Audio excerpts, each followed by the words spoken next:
It's the search for answers that has brought us here together today. My name is Eric Worre, and for almost 30 years I've been an entrepreneur, struggling at times, but ultimately succeeding. As a best-selling author, speaker, and business owner, I've spent my entire career helping millions of people around the world to become entrepreneurs. And I believe strongly that there is, in fact, a better way when it comes to how we make a living. The career landscape has changed dramatically, and many are still working in a model that is completely out of date.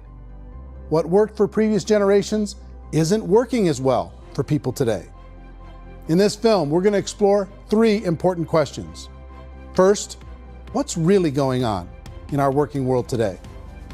Second, in this new economy, is it better to become an entrepreneur, or is it safer to work for someone else? And third, if a person decides to become an entrepreneur and start their own business, how can they do it without taking on massive risk? To help in this journey, I've brought together some of the greatest experts and thought leaders in the field of entrepreneurship to share the real facts with you. My intention is to give you new information that will allow you to make choices that are not limited by an old, outdated model. Let's start by understanding what's going on in our working world today.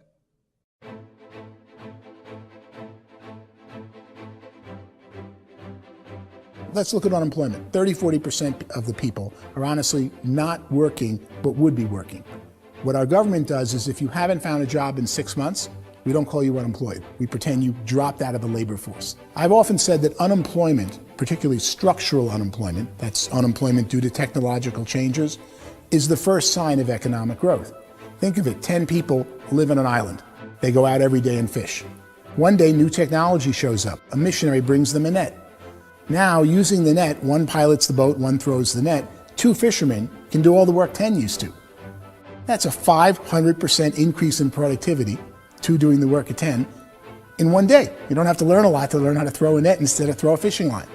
The island's got a big problem, 80% unemployment. But the island still has all the wealth of the fish because the 2 people produce as much fish as 10 did. Now, of course, looking back in history, these changes used to take thousands of years. And during that time, we went into farming and transportation. Some of us became doctors and some teachers and lawyers, and we developed all these new professions and new manufacturing jobs.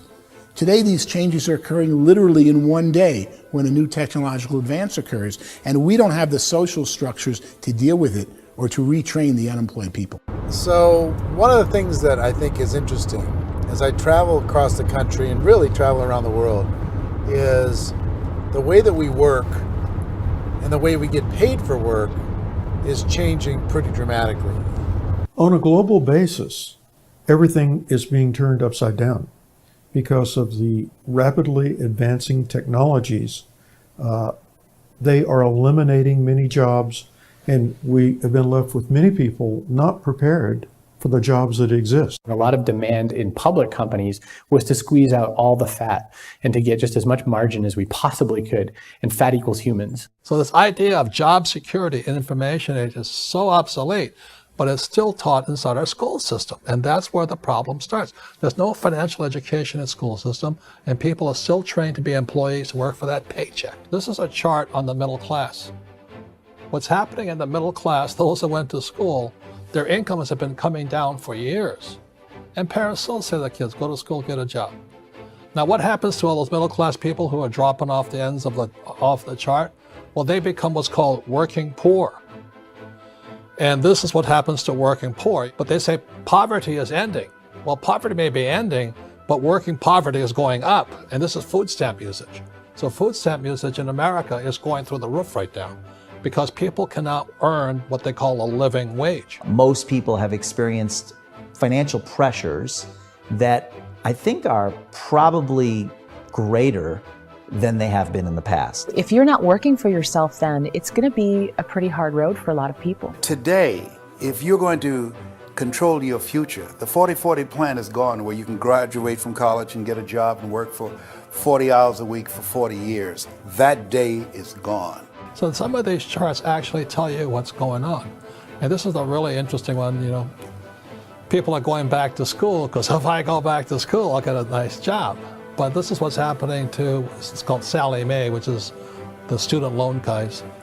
Student loan is going through the roof. It's now over $1 trillion, and student loan debt is worse than credit card debt. So when people stopped using credit card, the government got people into student loan debt. And the problem with student loan debt is you can never be forgiven. See, with credit card debt, you can declare bankruptcy and all's forgiven. But student loan debt, you can declare bankruptcy, you still owe it. It's the worst of all debt. But this is the next picture. Look at this chart here. This is what's happening to wages of college graduates. It's going down. So you go to college, you rack up all this debt, but you earn less money. Now, that's not that intelligent. Average person who's been working a lifetime in America today is ending their lifetime at 65 with about $41,000 in assets. They earned just enough to survive. I think in the United States we have something like 17 trillion in debt. That's just the federal government debt. We got another 2 in municipal and in other, let's call it almost 20 trillion government. We've got 40 trillion in private debt. That comes up to close to 60 trillion. When you then add something we never had before, what you were talking about, when we look at the unfunded portion of Social Security and primarily Medicare, Medicaid, that at the most conservative estimates from outside firms, Kleiner Perkins, 67 trillion and growing. That's more than all our other debt. There's less conservative estimates that say it's 84 trillion or higher. I added up conservatively $127 trillion in total debt. Debt is a financial drug. When you take it to excess, it's like taking a drug. Yeah, it makes you feel better, it enhances your performance, but at a huge cost, eventually it kills you. And so that's what happens. We keep doing more and more debt, and you get less and less results, just like a drug, until the debt gets so high that it crushes the whole system. That's where we're at, 8.2 times GDP. You know who I feel sorry for? I feel sorry for the person who dreads going to work, who is sick to their stomach on Monday morning, who hates their alarm clock, who gets a little glimmer of hope on a Wednesday because it's hump day and says, thank God it's Friday.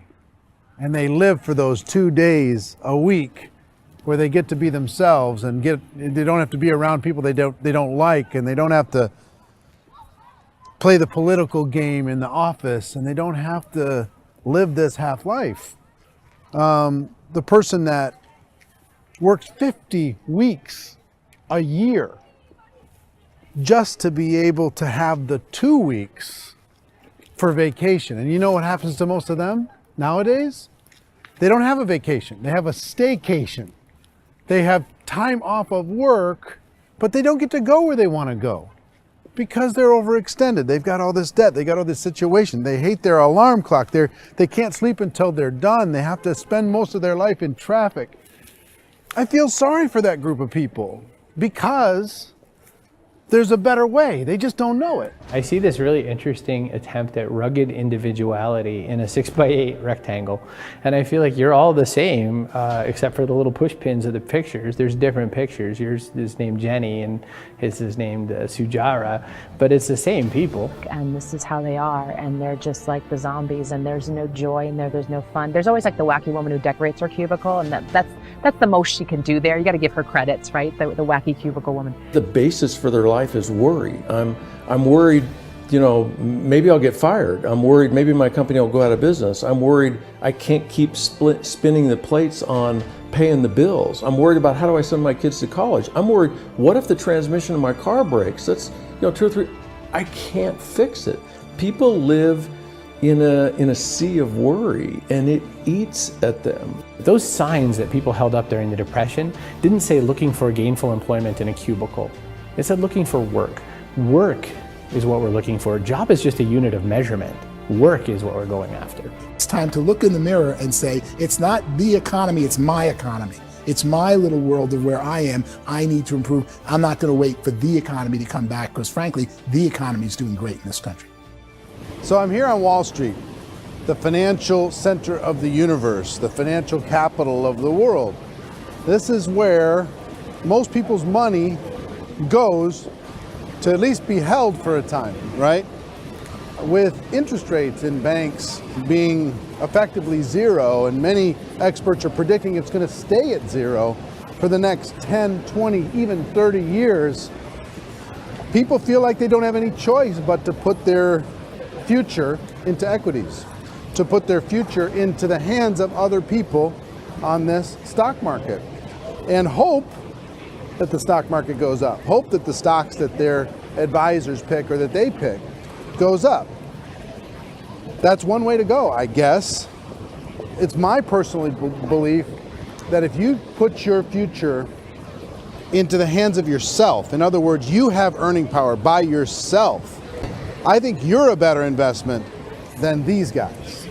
I think controlling your future is a better option than handing over your retirement to these guys. The average household income in the United States is approximately $50,000 a year, what they call the middle class. To reach the top 25% of income earners, you'd need to earn at least $90,000 a year. To reach the top 10% would be a household income of $140,000, the top 5%, $190,000, and to be in the top 1%, you'd need a combined household income of at least $380,000 a year. So here's the question. What do you think would give you the best chance to move up and get to the top 10%, the top 5%, the top 1% or beyond? In my opinion, and in the opinion of many, many experts, the answer is to become an entrepreneur, to become your own boss. I think you have to be a business owner. I can't, the only time I ever say to someone it'd be great to be an employee is when they've already told me they've surrendered. I only tell people who are wounded spiritually that they should be an employee. And it's that feeling that you get when you pick up the backpack off the little Cub Scout and say, "Don't worry, little guy, we'll get you back to the camp." You know, it is in no way a kindness when I tell someone they'd be a great employee. The other status symbol really increasingly is lifestyle. And people who can own their own business, maybe even work out of their house, that I tell you, people admire that. Like, gosh, I wish I could do that. The spirit of the entrepreneur is to be a risk taker and to be resourceful and unstoppable and to have a vision of yourself beyond where you are and not willing to settle for life as it is. You think about the great entrepreneurs, they're visionary, they have heart, they're willing to do today what others won't so they can do tomorrow what others can't. Personally, I don't think of the new economy, the old economy. I create my own economy. The entrepreneur's in control. I decide what the economy is going to be like. In the world of entrepreneurship, there are no limits. You can make as much as you want, depending on how much you want to work and how smart you are and how great a team you put together. There's no more lifetime rewarding business than being an entrepreneur. Why in America, where anyone could be anything, would people want to give up their freedom and become effectively a modern-day slave, told shut up and be here every morning at 7:30, leave at 5:30, and do what I tell you? If people decide to become an entrepreneur and work for themselves, they have some traditional options, but they're riskier than you might think. Any kind of a retail business, retail build-outs is extremely expensive. Even just these small little yogurt stores where they're putting little yogurt machines and you get all the different flavors, you're spending $200,000, $300,000, $400,000 to open a yogurt shop. I would love to buy a Dunkin' Donuts, but it's $500,000 or so to start. I don't quite have that just in case money. Risking lose it all, and most guys do 2 or 3 times, and even big guys like Branson, because I'm such a fan of his, half his companies don't work. If you make $1 million, your problems are going to go. If you make $1 billion, your problems are really going to go. Just the opposite. You and I know when you're making $1 million, you got $1 million responsibilities. You make $1 billion, you got 1,000 times $1 million responsibilities. And most people say, I'd love to be my own boss. 70% of Americans would love to be their own boss, according to recent polls. But they don't know how to get there. Because what are you going to do? One, you could buy an existing business. If somebody's selling an existing business, you have to ask why. Usually because it's probably hard. It's probably not making as much money as they hope. 2, they could buy a franchise. A little less risk, proven system, but it's expensive to be able to do that. 3, they could start something from scratch. And that's where a lot of people feel like, I don't have the chops to do it. I don't have the money. I don't have the product idea. I don't have the expertise. I don't have whatever it's going to take to be able to get there, and I can't risk my family to do it. So 4th, they could become an investor. A lot of people in this town invest to try and figure out a way, but you got to be pretty smart with that game too, right? Venture capitalists, who are the very best and most sophisticated in investing in new breakthrough businesses, make it on 1 out of 11. That means 10 out of 11 are mediocre or fail. Most of them fail. That's the risk there. An angel investor is lucky to get 1 out of 15 or 20. A business is a team sport. Like, I have to have accountants, I have to have engineers, I have to have systems designers, I have to have sales, marketing, I have to have accounting, I have to have mission statements, I have to have legal and all that. The average Joe Schmo, even me, I go out there, I don't have the skills to put a business together. I think the bottom line for the 4 traditional options is they take money, sometimes a lot of it. They take expertise, and they take time. All of that adds up to just too much risk for most people. I bought a business from somebody else and it was a lot of work. And you start wondering, what did I just buy? Because I guess ultimately I own your email list and I just overpaid for it. People that start their own business, they spend a lot of money, they spend a lot of time, a lot of effort to get things started. And the more you invest on the upfront, the harder you typically work at it. I can tell you what the success rate is of a restaurant. What is it? They're crazy enough. About 90% of them fail. About 90%, in how quickly? Year or less. Wow. And if we're talking non-franchise, we're talking franchise, Sure. That's totally different. Yeah. But our students aren't getting franchise restaurants. You got to invest the big money. Exactly. And with someone like McDonald's, you've had to work with the company for a long period of time, really know the To even have a inside chance at investing $1 business. million. Have a chance, and it's a slim chance. What if there was a way that you had all the proven aspects, the comfort aspects, and you could still control your own life? What if there was both? In other words, you didn't have to create everything from scratch. You didn't have to be a super leader. All you had to do, what if there was a proven product already? You didn't have to create the product. And there's a proven system already, proven training already. Everything except an employer. That was the only thing that you didn't have. Do you think more people would be open to working for themselves in that environment?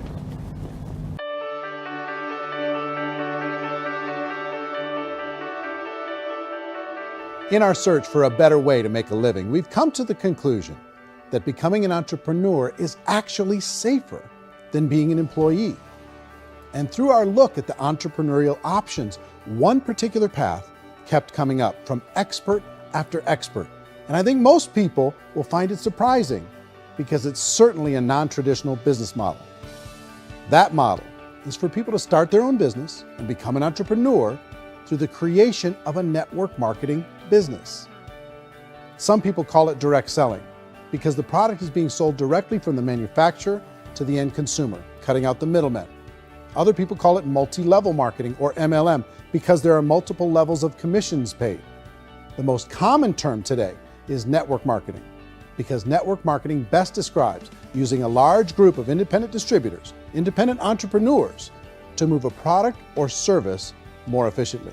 So my friend here, Donald Trump, and I, we always write about the network marketing industry. And the reason we support the network marketing industry is because it really is a business school for entrepreneurs. Because most people come out of school looking for a paycheck. Oh, that's terrible. I went to network marketing like that. I think if it didn't exist, we should invent it. It is that good. I think direct selling is a great way to do business today. It's very easy to get into that industry, and you can be self-employed, be in effect an entrepreneur. When we see multi-billionaires adding network marketing companies to their portfolio of companies, that would be a clue. When we see people who are very famous authors and very famous business people endorsing the industry, that would be a clue. These network marketing companies aren't $50 million companies, they're billions and billions of dollars. They lead the stock market, they're major companies. When we're going to get it? You know, and you're going to school to work for a paycheck, but if you want to be rich, be an entrepreneur, and network marketing gives you the spirit to be an entrepreneur. A traditional company will spend up to 50% of their total revenue on marketing. Network marketing companies use a different approach. Instead of having all that extensive marketing expense, they utilize a network of independent distributors to do the marketing for them. Now, why do they do this?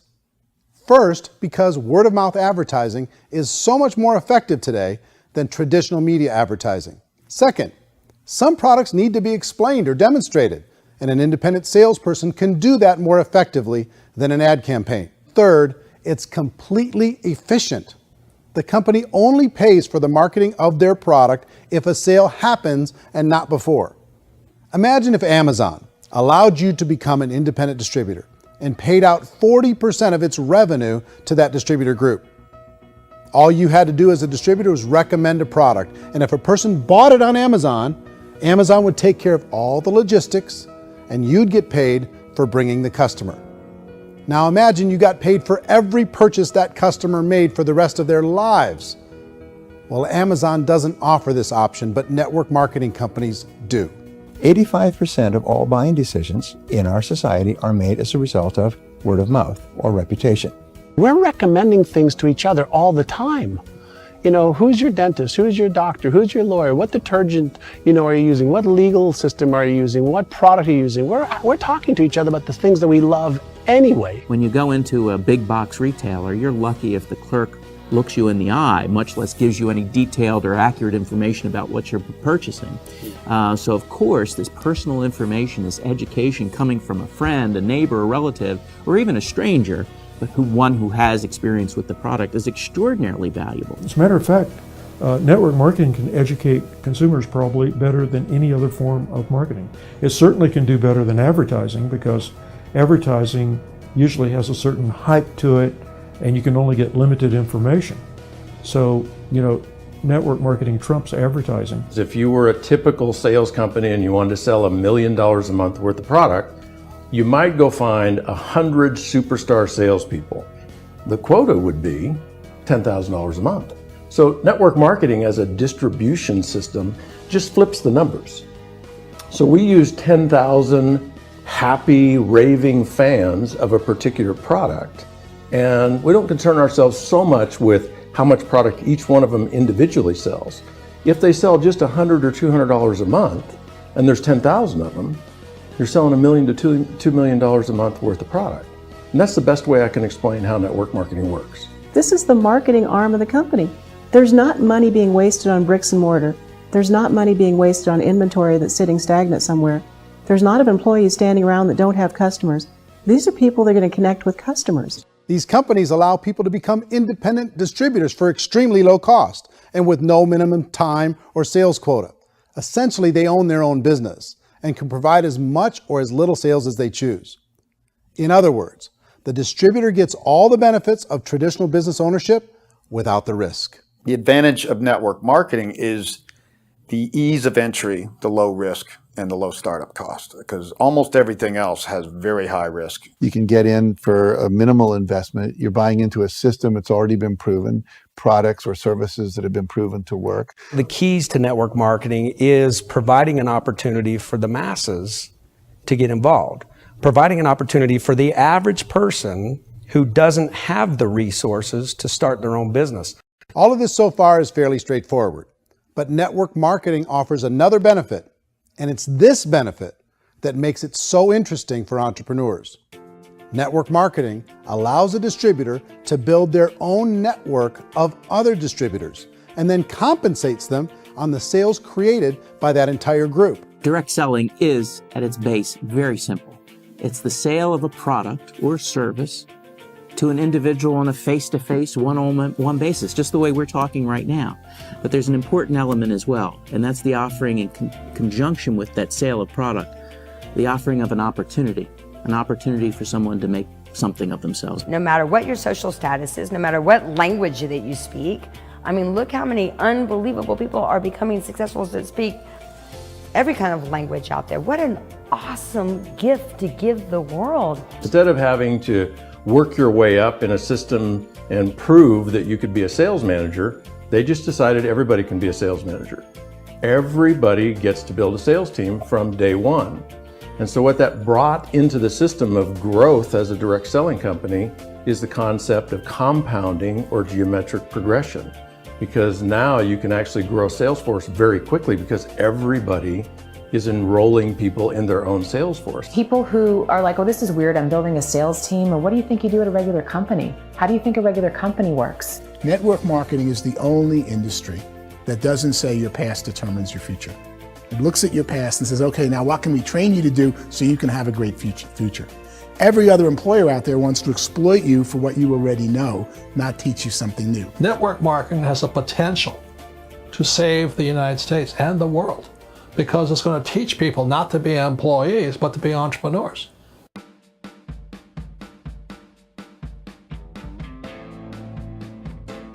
According to the Direct Selling Association, if you add up all the network marketing companies around the world, they combine to do over $178 billion a year in retail sales. To give you an idea of how big that really is, the NFL, the National Football League, does approximately $9 billion a year. The music industry does a little more than $16 billion a year, and the movie industry does about $80 billion a year. Using a conservative average, network marketing companies pay their distributors about 40% of that $178 billion in the form of commissions, which adds up to more than $71 billion a year. That's almost $6 billion a month. It's almost $200 million in commissions every single day. So it's certainly working, and people are making serious money in network marketing. With the growth of the direct selling industry over the last 10, 15, 20 years, we've seen a broader understanding of the channel. We have seen more and more people getting involved in the business, so our penetration in the marketplace has increased, and thus the understanding in the marketplace of who we are has increased. And we've seen non-direct selling companies look at the direct selling model and say, something's going on there.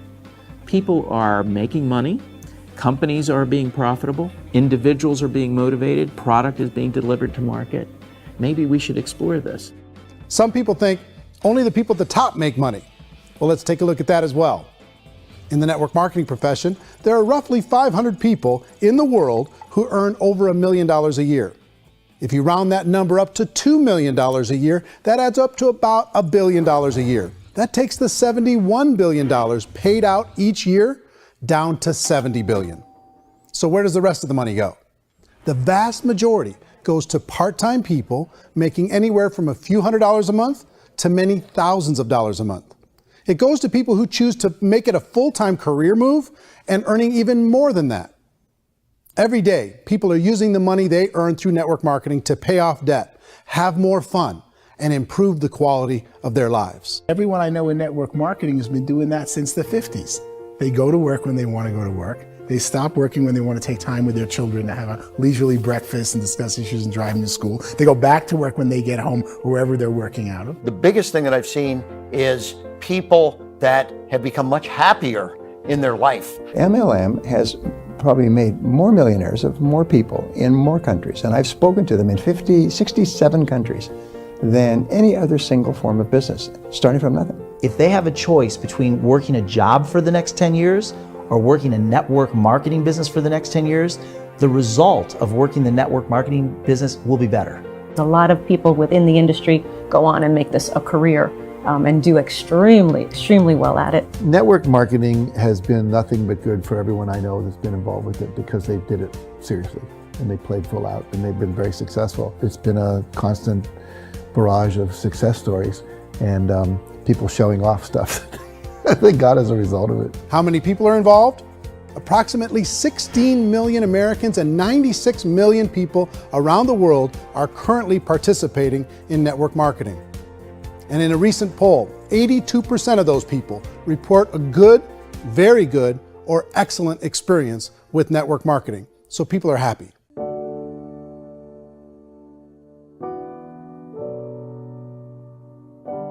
So I've taken a look at the network marketing profession and really tried to understand why so many people are confused as to the validity of this as a business. One is this pyramid shape. People get really messed up with this pyramid. Oh, it's one of those pyramid things.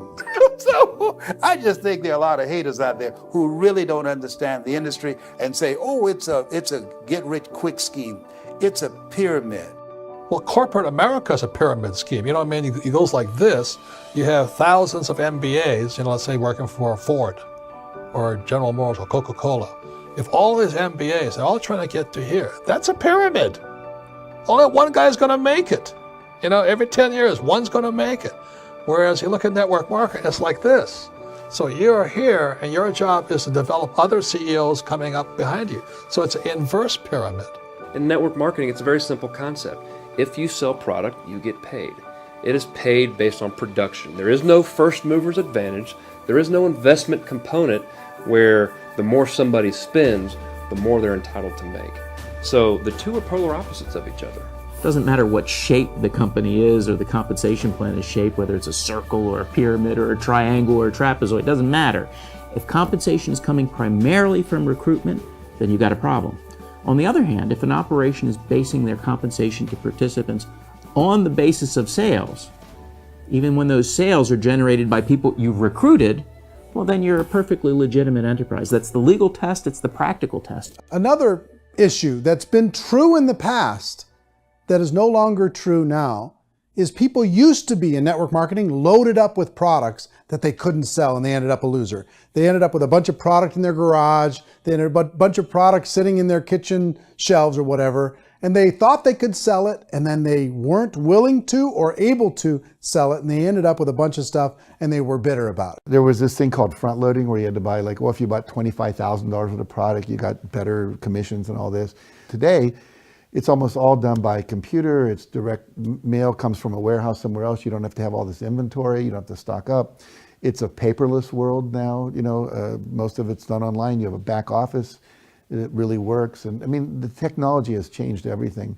Third issue is people start talking about 99% of people in network marketing don't make any money. Well, we've talked about that over the course of this journey together.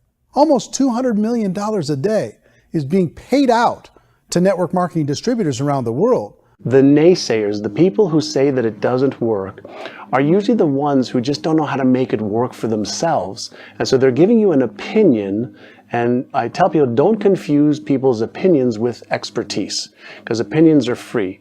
And don't confuse sincerity with the truth, because people can be sincerely wrong. But here's the reality inside of network marketing. The vast majority of people that get involved in network marketing just become customers, and they get involved to be able to purchase product at a lower price. If you take Costco as an example, if a person goes into Costco and gets a membership to Costco so they can get a lower price on the product, we don't call that person a loser because they have a bunch of product that they walked out with a smile on their face. Yet when some people want to take a look at network marketing, they say, well, those people, they're just using the product and they aren't earning an income, so they must be a loser. They're not a loser, they're a happy customer. That's the vast majority of people that are involved in network marketing. Now, a smaller percentage of those people decide to go build a business. They earn $300 a month, $500 a month, $1,000, $2,000. That's the bulk of earnings in network marketing. And then there's the few that really decide to take it serious, really decide to build a large network, really work to make that network very, very productive. And those people make huge amounts of money, and there's no cap.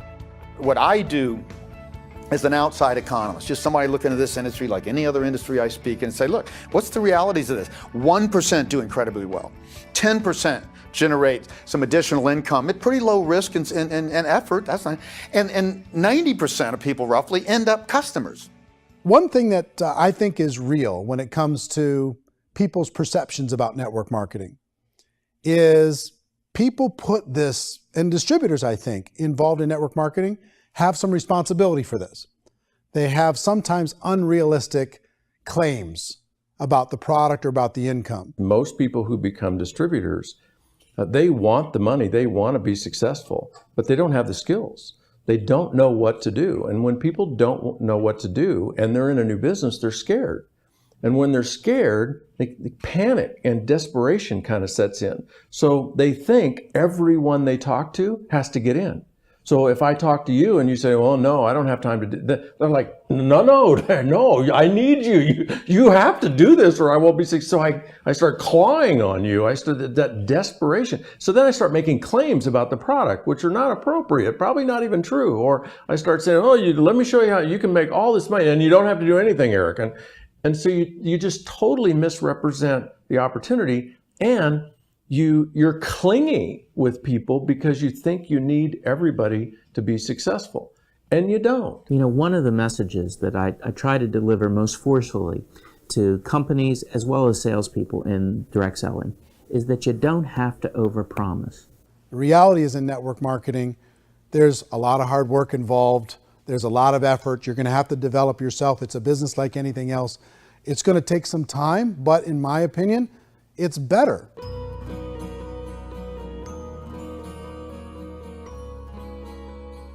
It's light years better for people starting today than it was even 5 years ago. I think it's more widely accepted now, and people understand it is a business. It is being an entrepreneur. It is being a business owner. Our belief system is based upon our evaluation of something, and frequently if we reevaluate a situation, our belief about that situation will change. The industry has changed and it's grown up. It's totally transformed. You've got young people today that have grown up with social media, and they understand networks. They understand how people are connected through technology, and they understand how money flows through those networks.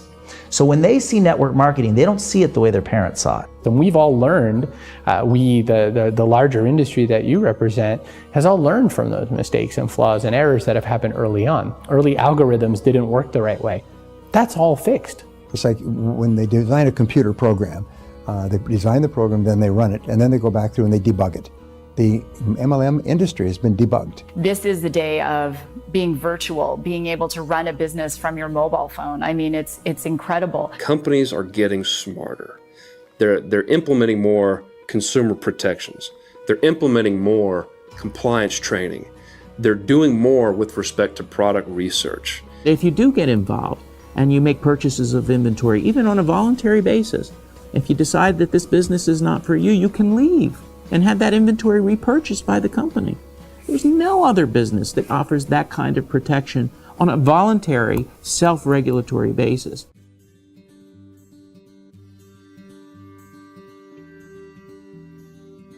If you decide to look further into a network marketing business in order to generate more cash flow for your family, I would recommend reviewing the following 4 elements. First is the product or service. And on the product or service, I would ask 5 important questions. 1, do you like it? Is it something you would feel comfortable sharing with others? 2, is there a recognized need in the marketplace? It's hard to create a need if one isn't naturally there. 3rd, does the product meet that need? Does it solve a legitimate problem for consumers? And 4th, is it priced to sell? Can it compete in the marketplace? And 5th, is it priced for profit? Is there enough margin for the company and the distributor to be able to generate income for the long term? If you can answer the questions on the product to your satisfaction, the next element to consider is the company itself. Is it well run? Do you believe in the founders or the management team? Do you feel they have what it takes to go all the way? See, it doesn't matter how good the product is if the management can't take care of the company. Good management can change with the times. They can handle adversity. They can make good decisions. Make sure you choose a company that can serve you for a long time. The 3rd element to consider is the compensation plan. And with that, there are 3 important things to look at. First, a brand new person needs to be able to generate some money fairly quickly. It may be an obvious reason, but you can probably imagine the ripple effect of a distributor getting involved and having even a small victory fast. That can only help with the overall success of the organization. Second, a person should be able to develop a moderate part-time income in a reasonable period of time. As they develop their network and as their sales grow, they should be able to enjoy more benefits. And 3rd, for the people who are really serious, for those who decide to really go pro in the network marketing profession, there should be the possibility to make a serious full-time income if they work hard and are committed to developing their skills. If you're comfortable with the product, the company, and the compensation plan, the last thing you should look at is the support that will be made available to you. Does the company have a website? Does it have a solid online reporting tool? Do they have comprehensive training available? Do they host events to help you build your business? If you decide to do this, what kind of a support system can you plug into? Choosing a network marketing company is a personal decision. But evaluating the 4 elements of product, company, compensation plan, and support is a great place to start. Is the company promising that you're going to get rich quick or that you can make a lot of money without a lot of effort? That's a red flag. Is there a product that you really believe in that you think can be sold? Or are you being told by salespeople or the person who's trying to recruit you or by the company itself that don't worry about the product, all you have to do is recruit other people into the business? Red flag, warning sign. If you're hearing that, take a second or even a third look. Get to know the customers, the products, the business, have some success, and see where the opportunities might take you to move up in the organization. You want to find out, how concerned are they about my education, my training, and my development? Is there a space for me to grow? Most important question. Learn everything that you can about the product. Make sure it's something that you believe in, and learn everything you can about the industry and work that system. You have to be very passionate about whatever that company is doing. I would get involved. You can always test drive anything, you know, the product, the service, the community, and then lean into it a bit. If it feels good, then lean into it a lot. Behind me is the Lincoln Memorial.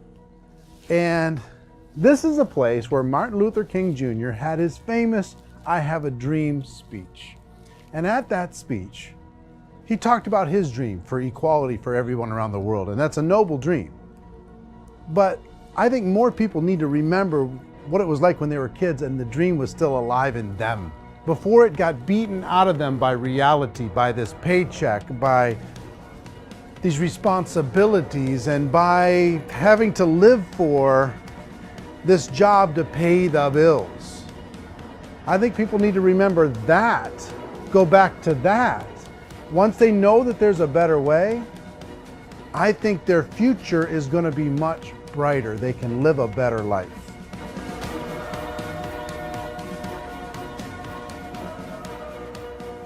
So if you're considering getting involved in a network marketing company, let me offer you just a few pieces of advice. First, network marketing isn't perfect. It's emotional, it's challenging. Like any entrepreneurial venture, it can have its up days and its down days. But if you have an entrepreneurial bone in your body, it's just better. Second, if you're gonna do it, decide to be professional. Decide to go pro. It's better to do that than just be this amateur sticking your toe in the water. Third, as any professional, you're gonna have to learn some new skills. And I promise you, inside of the network marketing profession, they're not too difficult to learn. Fourth, like anything worthwhile, it's gonna take some time.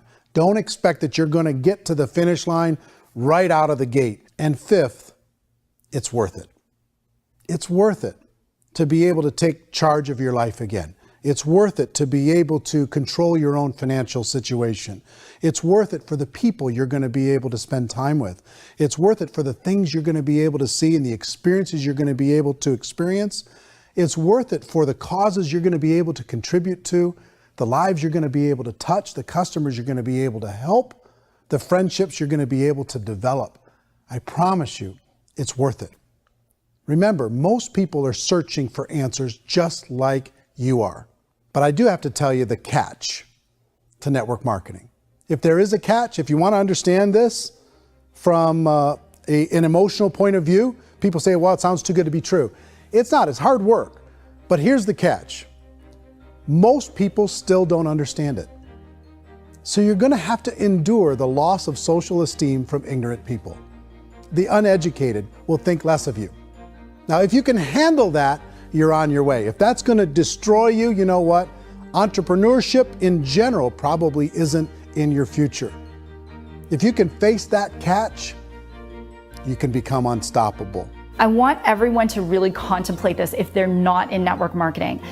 You're in a job, you probably have a mortgage, you have rent, you have debt, whatever's going on. You're in a prison. You work just hard enough to keep them from firing you, and they pay you just enough to keep you from quitting. Come on! I've been there, done that, and bought that t-shirt. In network marketing, if you run into failure, it's really just a homework lesson for yourself. There's no one to blame. You really have no excuse not to be successful. You just don't.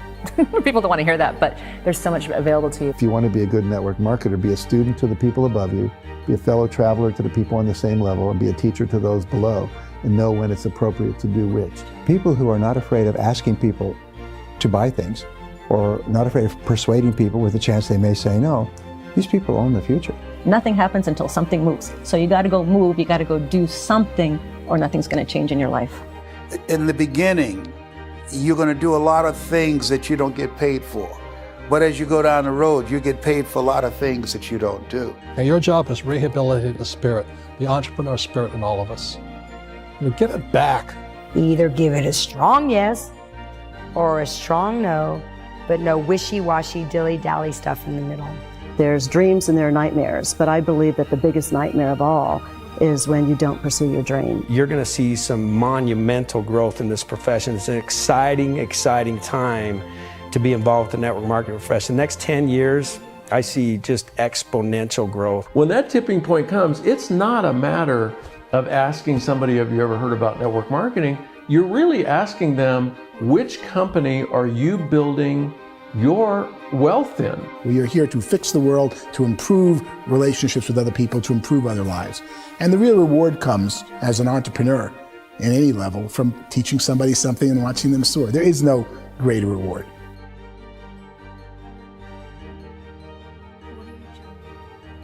Life's too short to spend it living someone else's dream instead of your own. It's too short to spend it living at a fraction of your potential. Can being an entrepreneur be a challenge at times? Sure. But here's what you get in exchange. It can be yours. Something that you built, something that you created, something that you made happen.